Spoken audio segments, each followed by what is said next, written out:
Meus enteados disseram: "Você não é nossa mãe, não manda aqui." Então deixei meu marido resolver cada briga, cada bagunça, sozinho. Aquelas palavras cortaram mais fundo do que qualquer faca, principalmente vindas das duas crianças que eu havia tentado amar como se fossem minhas próprias filhas. Por 3 anos, desde que me casei com Roberto, eu tinha me dedicado inteiramente a construir uma família unida. Acordava mais cedo para preparar seus lanches favoritos. Ficava até tarde ajudando com a lição de casa. Organizava festas de aniversário elaboradas. Comprava presentes pensados com carinho. Mas nada disso importava para Larissa, de 12 anos, e Sofia, de 10. Para elas, eu sempre seria a intrusa, aquela que havia roubado o pai delas. Rapidinho, antes da história começar. Estamos com uma meta de inscritos, e cada clique faz uma diferença enorme. Se inscreve agora e faz parte dessa comunidade que ama histórias como essa. Meu nome é Fernanda, tenho 32 anos, e trabalho como enfermeira em um hospital público de São Paulo. Quando conheci Roberto em um café na Vila Madalena, há 4 anos, ele estava passando por um divórcio difícil. Sua ex-esposa, Melissa, havia se mudado para o exterior por trabalho, deixando as meninas sob a guarda dele. Roberto parecia um homem quebrado, tentando equilibrar a carreira de engenheiro civil com a criação das filhas. Eu me apaixonei não apenas por ele, mas pela ideia de formar uma família. Sempre sonhei em ser mãe, e ali estava a minha chance de ajudar a criar 2 meninas maravilhosas. Mas a realidade foi completamente diferente dos meus sonhos. Desde o primeiro dia que me mudei para a casa deles no bairro do Morumbi, Larissa e Sofia deixaram claro que eu não era bem-vinda. Começou com pequenas coisas. Escondiam meus pertences, faziam cara feia quando eu chegava da casa, ignoravam completamente quando eu falava com elas. Roberto sempre dizia que era fase de adaptação, que logo elas me aceitariam. Eu acreditei nele e dobrei meus esforços. Comecei a acordar às 5 da manhã para preparar café da manhã especial, levava elas para o shopping nos fins de semana, tentava participar de todas as atividades escolares. A situação começou a escalar quando Larissa entrou na adolescência. As rebeliões se tornaram mais diretas, mais cruéis. Ela começou a me desafiar abertamente na frente do pai, testando até onde podia ir. Quando eu pedia para ela arrumar o quarto, ela respondia: "Você não manda em mim." Quando eu tentava estabelecer horário para o jantar, ela dizia: "Não tenho que te obedecer." Sofia, influenciada pela irmã mais velha, começou a me imitar. As duas formaram uma aliança contra mim, uma resistência silenciosa que minava qualquer autoridade que eu pudesse ter na casa. Roberto sempre tomava o lado delas. Quando eu tentava conversar com ele sobre o comportamento das meninas, ele dizia que eu estava sendo sensível demais, que elas já haviam passado por muita coisa com o divórcio. Quando eu sugeria consequências para a falta de respeito, ele argumentava que eu não entendia a complexidade da situação. Gradualmente, eu comecei a me sentir como uma estranha na minha própria casa, caminhando em ovos, tentando não provocar mais conflitos. O dia que mudou tudo aconteceu em uma sexta-feira chuvosa de setembro. Eu havia chegado do hospital exausta depois de um plantão de 12 horas. A casa estava um caos completo. Pratos sujos empilhados na pia, roupas espalhadas pela sala, mochilas escolares jogadas no chão, restos de comida na mesa da cozinha. As meninas estavam no sofá assistindo televisão como se nada tivesse acontecido. Respirei fundo e comecei a organizar a bagunça, como sempre fazia. Se chegou até aqui, significa que minha história importa. Inscreve-se e ativa o sininho para ouvir mais histórias como a minha. Foi quando tentei pedir para Larissa me ajudar a recolher os pratos que ela explodiu. "Você não é nossa mãe!" gritou, se levantando do sofá com os olhos brilhando de raiva. "Não manda aqui e nunca vai mandar. Esta não é sua casa, não somos sua família. E você não é nada para nós." Sofia se juntou ao coro. "É verdade? Você é só a namorada do nosso pai. Nossa mãe verdadeira está em Londres vivendo a vida dela porque não aguenta mais ficar aqui." As palavras delas ecoaram pela casa como tiros. Senti meu coração se despedaçar em 1000 pedaços. 3 anos de dedicação, de amor incondicional, de sacrifícios, de tentativas incansáveis de construir uma família, tudo resumido naquelas frases cruéis. Olhei para Roberto, que havia chegado do trabalho bem na hora da explosão. Esperei que ele dissesse alguma coisa, que defendesse nossa relação, que colocasse limites nas filhas. mas ele apenas suspirou e disse: Meninas, vão para o quarto. Fernanda, vamos conversar depois. Naquele momento, algo dentro de mim se quebrou para sempre. Não foi apenas a raiva ou a tristeza. Foi uma clareza fria e absoluta. Elas estavam certas em uma coisa. Eu realmente não era a mãe delas. E se eu não era a mãe delas, então eu não tinha nenhuma responsabilidade sobre elas. Se Roberto não conseguia ver o quanto eu me dedicava, o quanto eu amava aquela família, então talvez fosse hora dele perceber o que realmente significava cuidar das filhas sozinho. Naquela mesma noite, depois que as meninas foram dormir, tive uma conversa com Roberto que mudou completamente a dinâmica da nossa casa.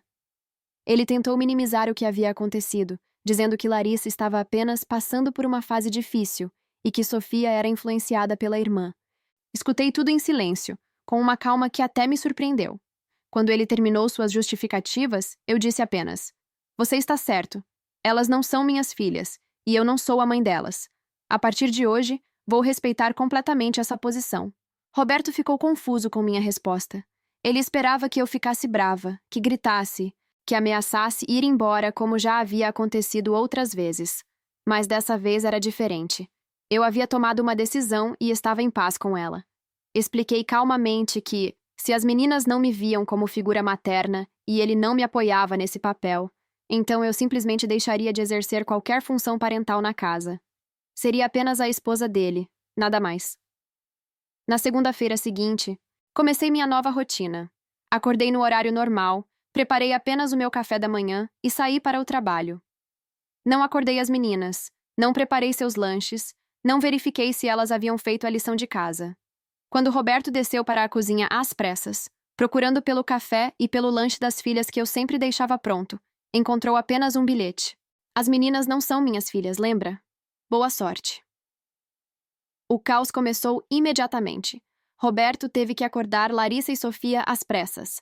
Elas perderam o ônibus escolar porque ninguém as havia acordado no horário certo, e foram para a escola sem lanche porque não havia nada preparado. Roberto chegou atrasado no trabalho depois de ter que levar as meninas de carro. À noite, quando cheguei em casa, encontrei uma pilha de louça suja, roupas espalhadas e duas crianças reclamando que estavam com fome. Cumprimentei todas educadamente, peguei algo para comer da geladeira e fui para o quarto assistir um filme. Quando Roberto veio me questionar sobre a situação, mantive a mesma tranquilidade. Elas deixaram muito claro que eu não sou a mãe delas. Estou apenas respeitando essa posição. Você é o pai. A responsabilidade é sua. Ele ficou perplexo, tentando argumentar que eu estava sendo infantil e vingativa. Mas eu não estava sendo nem uma coisa nem outra. Estava sendo lógica.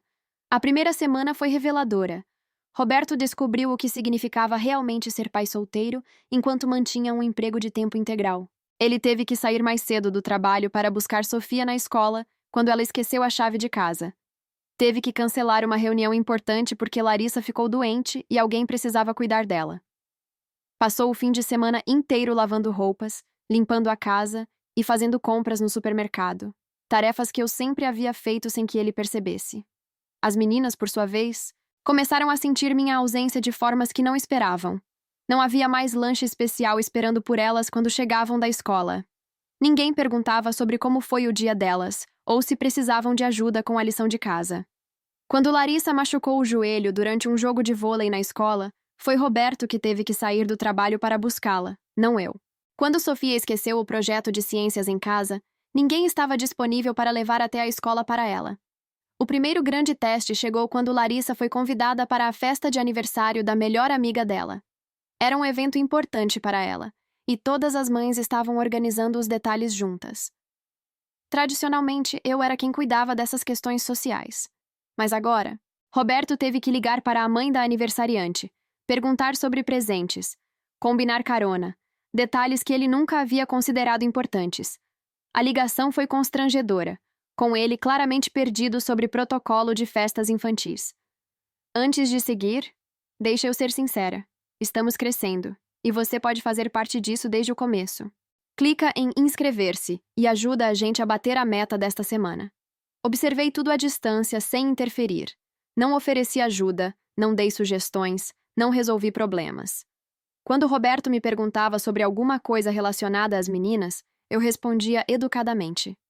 Não sei, não sou a mãe delas. Você, que é o pai, deve saber melhor do que eu. A frase que as próprias meninas haviam usado contra mim agora se tornara minha resposta padrão para qualquer situação envolvendo elas. A mudança mais significativa aconteceu com as próprias meninas. Acostumadas com minha atenção constante, mesmo que elas a rejeitassem, começaram a sentir um vazio estranho.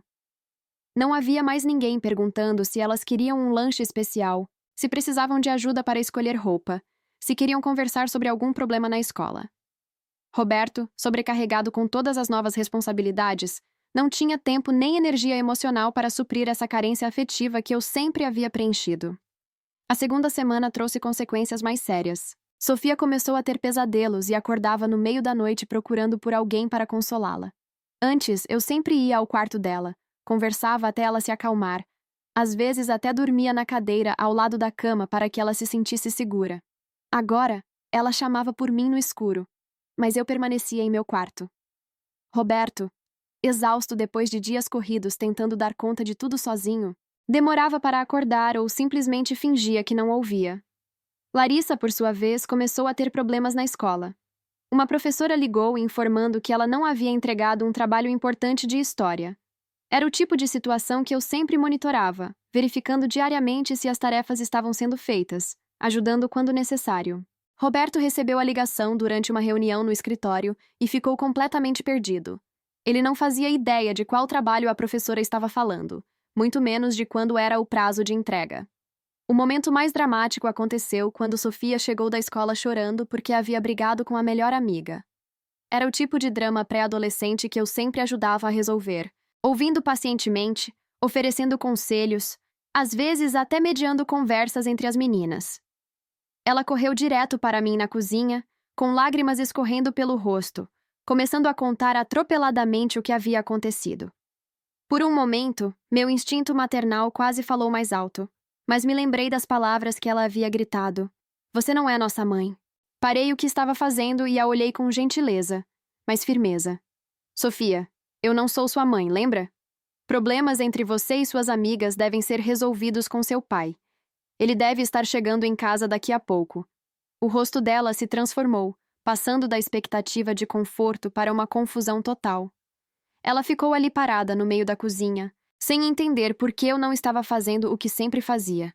Pela primeira vez, vi em seus olhos o reconhecimento de que algo havia mudado para sempre. Roberto chegou em casa naquela noite para encontrar Sofia ainda chorando no quarto, e Larissa irritada porque ninguém havia assinado uma autorização para um passeio escolar. Ele tentou conversar com Sofia sobre a briga com a amiga, mas claramente não sabia como lidar com questões emocionais femininas pré-adolescentes. Sua tentativa de consolo soou mecânica, sem a sensibilidade que situações assim requeriam. Sofia percebeu que não era a mesma coisa e chorou ainda mais. Dá like se você acredita que ninguém merece ser tratado como intruso em sua própria casa, e se inscreve para saber como essa situação se desenvolveu. Foi nessa mesma semana que Roberto começou a perceber a extensão real do meu envolvimento anterior na vida das meninas. Ele descobriu que eu tinha uma agenda detalhada de todos os compromissos delas, consultas médicas, reuniões escolares, atividades extracurriculares, datas de entrega de trabalhos. Descobriu que eu conhecia os nomes de todas as amigas delas, sabia quais matérias cada uma tinha dificuldade, conhecia suas comidas favoritas, seus medos, seus sonhos. Toda essa rede de cuidado e atenção havia desaparecido da noite para o dia. A casa começou a refletir o caos interno. Sem minha organização constante, as coisas começaram a se acumular. Roupas sujas se empilhavam porque Roberto não conseguia manter o ritmo das lavagens. A geladeira ficava vazia porque ele esquecia de ir ao supermercado. As meninas começaram a ir para a escola com uniformes amarrotados e cabelos despenteados, porque ninguém tinha tempo para esses detalhes que eu sempre cuidava automaticamente. O ponto crítico chegou quando Larissa teve uma apresentação importante na escola para a qual precisava de um cartaz. Era sexta-feira à noite quando ela se lembrou, e a apresentação seria na segunda-feira, primeira aula. Tradicionalmente, eu ficaria acordada a noite inteira ajudando a fazer o cartaz. Iria a 3 papelarias diferentes, se necessário, para encontrar os materiais certos, garantiria que tudo ficasse perfeito. Dessa vez, quando ela veio correndo me contar do trabalho esquecido, eu simplesmente respondi: Você precisa falar com seu pai sobre isso. Eu não sou sua mãe, então não é minha responsabilidade. Roberto estava exausto depois de uma semana impossível de trabalho, tentando compensar todas as saídas antecipadas e interrupções causadas pelas emergências com as meninas. Quando Larissa explicou sobre o cartaz, ele explodiu de frustração. Gritou que não podia resolver tudo sozinho, que precisava de ajuda, que a situação estava insustentável. Mas eu permaneci firme. Não era problema meu. Elas haviam deixado muito claro que eu não era a mãe delas, e mães são as pessoas que resolvem esse tipo de situação. Aquela noite, Roberto ficou acordado até às 3 da manhã, tentando ajudar Larissa com um cartaz mal feito, usando materiais improvisados que encontrou em casa. O resultado foi desastroso comparado aos projetos elaborados que eu sempre ajudava a criar. Na manhã de segunda-feira, Larissa foi para a escola com um cartaz claramente amador, visivelmente envergonhada quando comparou com os trabalhos caprichados dos colegas.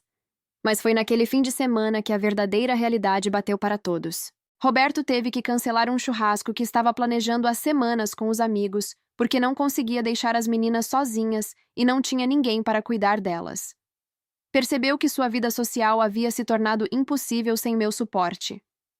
As meninas, por sua vez, ficaram presas em casa em um sábado lindo porque o pai estava ocupado demais com tarefas domésticas que eu sempre resolvia durante a semana. A terceira semana marcou o início de uma mudança sutil, mas perceptível, no comportamento das meninas. Sofia foi a primeira a demonstrar sinais de que estava repensando a situação. Durante o jantar de uma quarta-feira, ela comentou casualmente: Fernanda, você não vai mais fazer aqueles biscoitos de chocolate que eu gosto? Respondi com o mesmo tom neutro que havia adotado. Não, Sofia. Mães fazem biscoitos para os filhos. Como vocês deixaram claro que eu não sou mãe de vocês, não faz sentido eu fazer isso. O silêncio que se seguiu foi constrangedor. Roberto tentou preencher o vazio, sugerindo que poderiam comprar biscoitos no supermercado. Mas Sofia fez uma careta. Não era a mesma coisa, e todos sabíamos disso. Os biscoitos que eu fazia eram especiais, uma receita que eu havia aperfeiçoado especificamente para o gosto dela, feitos com amor e atenção aos detalhes. Biscoitos comprados no mercado eram apenas biscoitos. Larissa, sempre mais orgulhosa e teimosa, demorou mais para demonstrar qualquer mudança. Mas eu percebi pequenos sinais. Ela começou a me observar mais quando eu chegava do trabalho, como se estivesse esperando que eu perguntasse sobre o dia dela. Quando eu passava direto para o quarto sem parar para conversar, via uma expressão de decepção cruzar rapidamente seu rosto antes que ela recompusesse a máscara de indiferença. A situação na escola das meninas começou a chamar a atenção. A professora de Sofia ligou novamente, dessa vez preocupada porque a menina estava mais quieta e distraída nas aulas. Quando Roberto foi à reunião de pais na escola, sozinho pela primeira vez em 3 anos, várias mães perguntaram por mim. Ele teve que explicar, constrangido, que eu estava um pouco ocupada ultimamente e não pôde comparecer. As outras mães trocaram olhares significativos. Todas sabiam como eu era participativa na vida escolar das meninas. Foi durante essa reunião que Roberto descobriu várias coisas que não sabia sobre as filhas. A professora de Larissa mencionou que ela estava tendo dificuldades em matemática há algumas semanas. Eu sabia disso e havia começado a ajudá-la com exercícios extras em casa, mas parei quando nossa nova dinâmica começou. A professora de Sofia comentou sobre um projeto de ciências que precisava de acompanhamento dos pais. Roberto não fazia ideia de que projeto era esse, enquanto eu já havia pesquisado tudo sobre o tema e separado materiais. O momento mais revelador aconteceu quando Larissa ficou doente com uma gripe forte. Era uma quinta-feira, e Roberto teve que faltar ao trabalho para cuidar dela.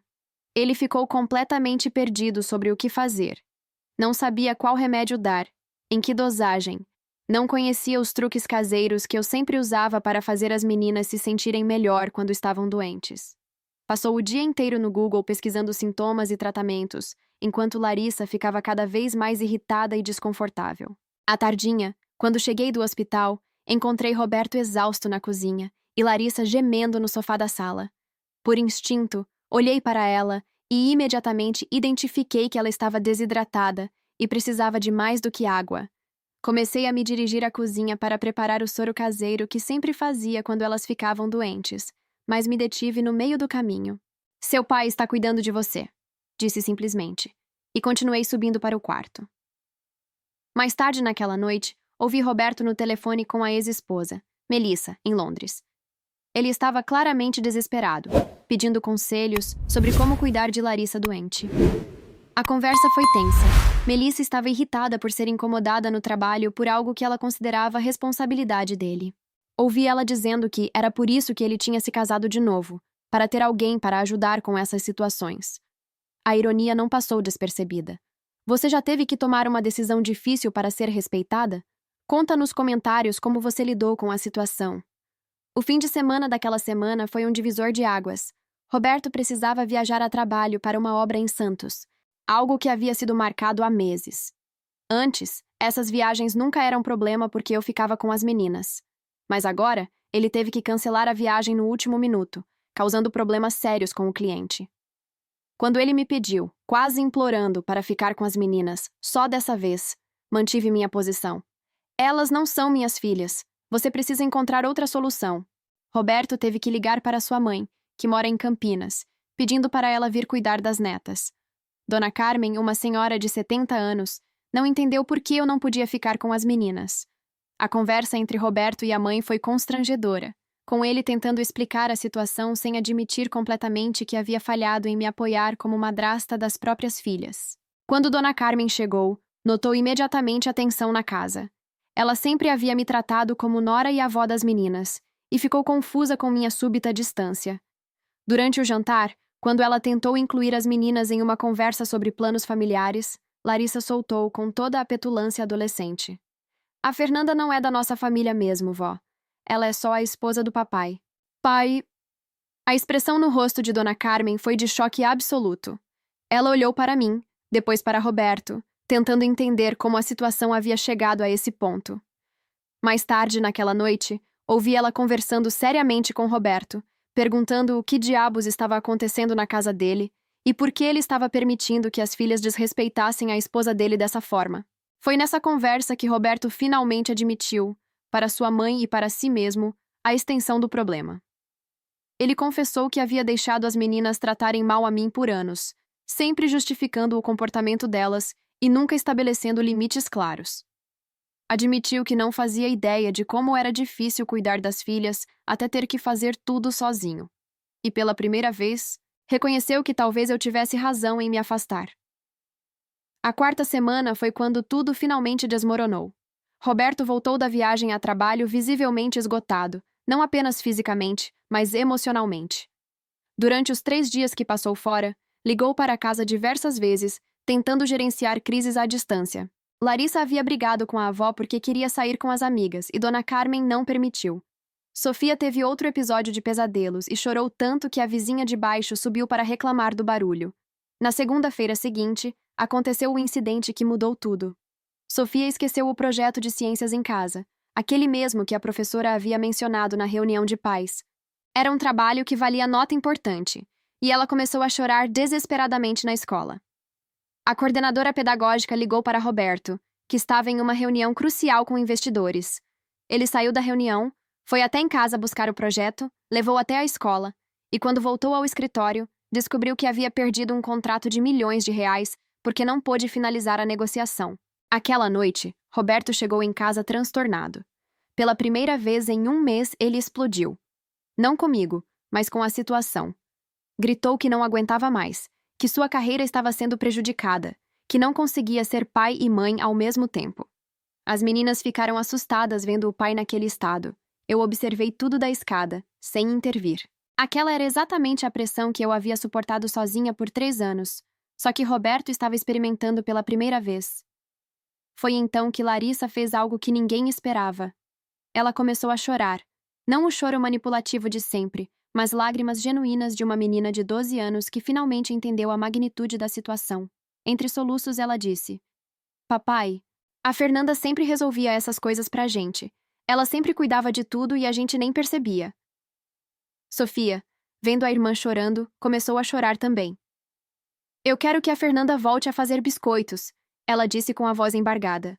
Eu quero que ela venha quando eu tenho pesadelo. Eu sinto falta dela cuidando da gente. Era a primeira vez que ouvia uma das meninas admitindo que sentiam minha falta. Roberto olhou para elas, depois para mim, ainda parada na escada. Seus olhos estavam vermelhos de cansaço e frustração. Fernanda, ele disse com uma voz que eu não reconheci, quebrada e vulnerável. Eu preciso da sua ajuda. Nós precisamos de você. Eu fui um idiota cego que não percebeu o quanto você fazia por essa família. Desci a escada lentamente, mantendo minha compostura. Roberto, respondi calmamente.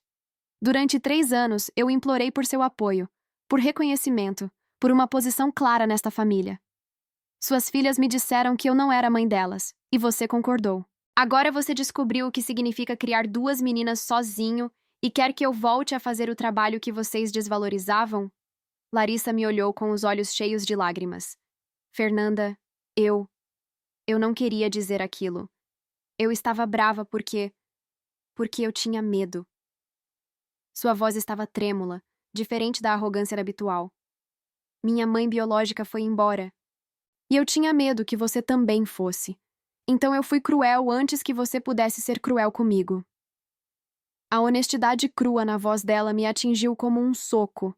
Pela primeira vez, vi não uma adolescente manipulativa, mas uma menina assustada que havia perdido a mãe biológica e tinha medo de se apegar a outra figura materna. Sofia se aproximou timidamente. Fernanda, você pode voltar a ser nossa. Nossa! Ela parou, procurando as palavras certas. Nossa o quê, Sofia? Perguntei gentilmente, mas firmemente. Ela engoliu em seco e sussurrou. Nossa mãe do coração. O silêncio que se seguiu foi carregado de emoção. Roberto se aproximou, seus olhos brilhando. Fernanda, eu fui um covarde. Eu deixei você carregar toda a responsabilidade emocional e prática de ser mãe, mas nunca te dei a autoridade que isso merecia. Quando elas te desrespeitavam, eu deveria ter te defendido. Quando elas questionavam sua posição, eu deveria ter deixado claro que você é parte fundamental desta família. Olhei para os 3, todos vulneráveis, todos finalmente honestos sobre seus sentimentos. Se eu voltar a exercer papel maternal nesta casa, disse devagar, escolhendo cada palavra, será com regras claras. Eu não sou babá, não sou empregada doméstica, não sou a mulher que resolve problemas só quando convém. Sou a madrasta de vocês, o que significa que tenho autoridade, responsabilidade e principalmente respeito. Roberto assentiu energicamente. Sim, completamente. As meninas vão entender que desrespeitar você é desrespeitar a nossa família. Larissa e Sofia também assentiram, parecendo genuinamente arrependidas. E uma última coisa, acrescentei, minha voz ficando mais suave, mas ainda firme. Eu amo vocês 2. Sempre amei. Mas amor não significa aceitar desrespeito. Significa estabelecer limites saudáveis para que possamos construir uma família de verdade, baseada em respeito mútuo. Nos meses que se seguiram, nossa dinâmica familiar mudou completamente. Roberto passou a me apoiar ativamente quando eu estabelecia regras ou lidava com questões relacionadas às meninas. Larissa e Sofia aprenderam que eu não era uma ameaça ao amor que sentiam pelo pai ou pela mãe biológica. Eu era simplesmente uma pessoa adicional que as amava e queria o melhor para elas. A lição mais importante que aprendemos foi que famílias recompostas só funcionam quando todos os membros têm seu papel claramente definido e respeitado. Não basta amar. É preciso criar estruturas de respeito e apoio mútuo. Hoje, 3 anos depois, Larissa e Sofia me chamam pelo nome, mas me tratam com o carinho e respeito que uma figura materna merece. E Roberto? Ele nunca mais questionou minha autoridade na nossa casa. Se minha história te mostrou que nunca devemos aceitar ser desrespeitados em nossa própria família, compartilha e se inscreve para ouvir mais histórias sobre relacionamentos e limites saudáveis.